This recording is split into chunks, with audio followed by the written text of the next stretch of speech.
You've seen someone walk into a room and everyone adjusts around them. They don't say anything impressive. They're not even that attractive. But the entire energy shifts.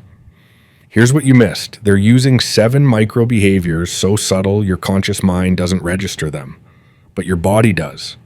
And right now, in every room you enter, your body is screaming the opposite, broadcasting exactly where you rank. Most people think the alpha is the loudest person. They're wrong. The alpha is the one everyone else unconsciously measures themselves against. And here's what nobody tells you. It's not about what you do, it's about what you don't do. Let me show you. Behavior number 1, the 2-second void. When someone asks you a question, your body has been programmed to do something. Respond immediately, jump in, fill the air, prove you're engaged. That instant response, it's submission. Here's what changes everything. Wait. 2 full seconds of complete silence before you speak, not thinking, not preparing your answer, just existing in the void. Let the question hang there. Let them sit with it. Watch what happens to their body. They'll shift slightly. Their eyes will sharpen. Some will lean in. Because silence creates tension, and tension creates focus. Most people are terrified of empty space. They'll fill it with anything, nervous laughter, filler words, jumping in too fast. When you let silence exist without panic, you're sending a signal.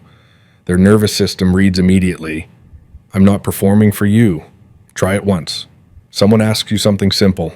Wait, count 2 full seconds in your head. It'll feel like an eternity. Do it anyway. Their face will change. From casual to focused, you just made yourself worth paying attention to. But here's what nobody tells you about silence. It only works if you control something else first, and most people get this next part completely backwards. Behavior number 2, speak before you turn. Someone across the room calls your name, asks you a question, wants your input. Your body's been trained. Turn toward them immediately, make eye contact, then answer. That sequence, it's giving them your attention before they've earned it. Here's the shift that rewrites the power dynamic. Your mouth starts moving before your body does. The first 2 words of your answer come out while you're still facing away. Your head hasn't turned, your eyes aren't on them yet, just your words hanging in the air. Then, slowly, your body follows. Your head turns, your torso rotates, your eyes find them, but you're already mid-sentence by the time you're fully facing them. The message is devastating. My thoughts exist independent of your gaze. Every interaction you've ever had taught you, eye contact first, words second. That sequence gives the other person the right to your attention. When you speak first and turn second, you reverse it. Your attention becomes something you grant, not something they extracted. Watch what happens. The person who called your name will pause mid-expectation. Their brain expected you to turn, then speak. When you do the opposite, there's a micro-confusion.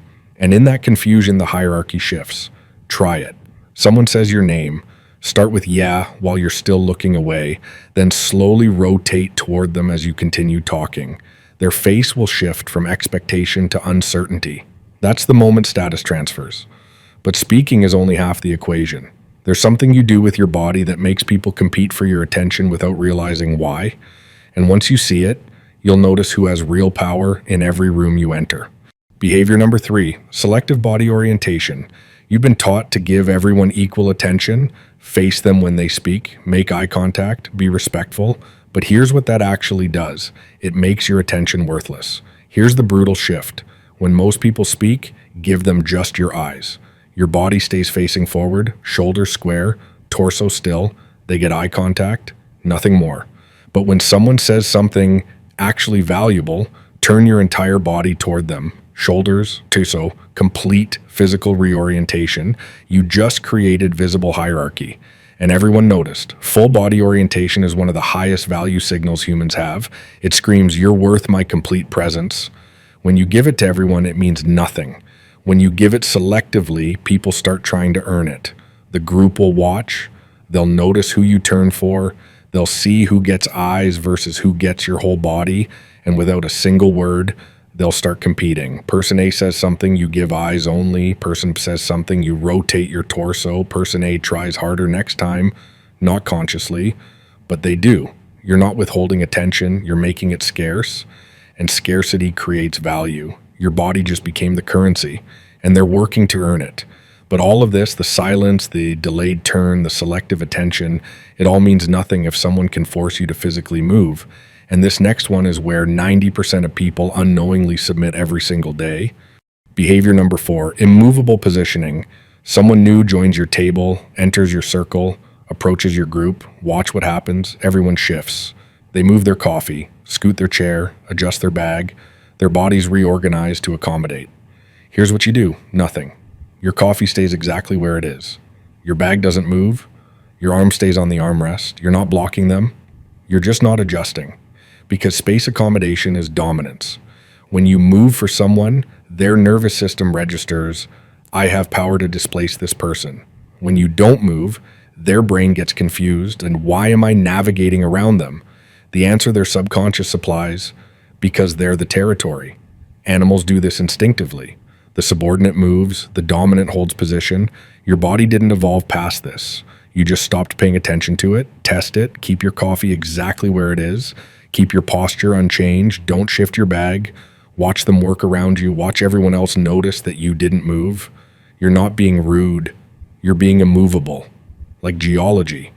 But holding your physical position is meaningless if someone can steal the conversational floor from you, and what you do in the next 3 seconds will determine if you keep control or lose it permanently. Behavior number 5, the interruption void. You're mid-sentence, making a point, someone cuts you off, your body floods with adrenaline, 2 impulses fire, fight for the floor or surrender it, both are losses. Here's the third option that most people never discover. You stop talking immediately, mid-word if necessary, complete silence. Let them finish their entire interruption. Don't react, don't acknowledge, don't compete, just stop. Like someone hit pause. Then, and this is critical, you continue your exact sentence where you left off. Same tone, same energy, the same word you were saying when they interrupted. The first time you do this, it'll feel insane. Do it anyway. What you just did, you treated their interruption like background noise, something that happened around you, not to you. You erased it. Most people either give up the floor or fight for it. You did neither. You created a void, let the interruption fill it, then resumed as if nothing was there. The psychological impact is chilling. The person who interrupted will feel something weird, embarrassment. The room just watch their words get deleted, not fought against, deleted. Do this once, people stop interrupting you. They learned the floor isn't something they can take. It's something you control, but there's a moment right after you speak where most people destroy everything they just built. This one's so subtle you've been blind to it your entire life, but it's happening in every conversation you have. Behavior number 6, post-statement stillness. You finish talking, made your point, your body immediately wants to do something. Check your phone, shift your weight, look around, adjust, move, fill the space. That movement, it broadcasts insecurity. Here's what creates weight instead. After you finish speaking, don't move at all for 3 full seconds. No phone, no shift, no scan, just stillness. Like what you said has mass, and you're letting it settle. Movement after speaking signals the words were effortful, that you're relieved to be done. When you stay completely still, you communicate something different. What I said stands. I'm not anxious about how you receive it. Watch anyone with real presence. After they make a statement, they don't immediately fidget or check for approval. They stay. They let their words exist in space. Try it, finish your sentence, then freeze. 3 seconds. Let the silence carry the weight of what you just said. Your words just gained gravity. And there's one final behavior that makes people return to you even after they walk away. But this one doesn't make sense until you understand what these 6 behaviors were actually doing. Because here's what you haven't realized yet. These aren't 7 separate behaviors. They're 7 variations of the same thing. Behavior number 7, the departure, non-reaction. Conversation ends. Someone walks away. Watch everyone. Phone comes out immediately. They shift. They look around for what's next. Their body screams, I can reset now. When the conversation ends, you don't move at all. 3 full seconds.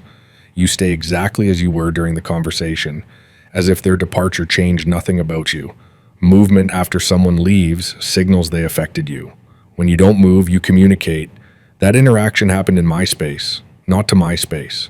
Most people exist in relation to others. They arrive when someone arrives, leave when someone leaves. Their state is reactive. You're different. You're the constant. People will walk away, then drift back, because you're still there, unchanged, the fixed point they orbit. But here's what ties all 7 behaviors together. Notice the pattern. You waited before speaking, you spoke before turning, you gave attention selectively, you held your position, you continued through interruptions, you stayed still after speaking, you didn't react to departures. Every single behavior was about what you didn't do, the movement you withheld, the reaction you refused, the adjustment you denied.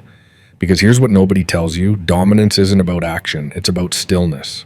The alpha isn't the one doing the most, it's the one everyone else moves around. Your body has been broadcasting your position every single day through 1,000 micro movements you never noticed. The instant responses, the eager turns, the accommodating shifts, each one screaming, "I exist in reaction to you." Now you know the language. 7 micro behaviors that rewrite the hierarchy before you say a word. So ask yourself, how many rooms have you entered where you immediately started moving, adjusting, reacting, proving you exist in relation to the space, not as the space itself? Your body's been telling a story for years. Now you get to write a different one.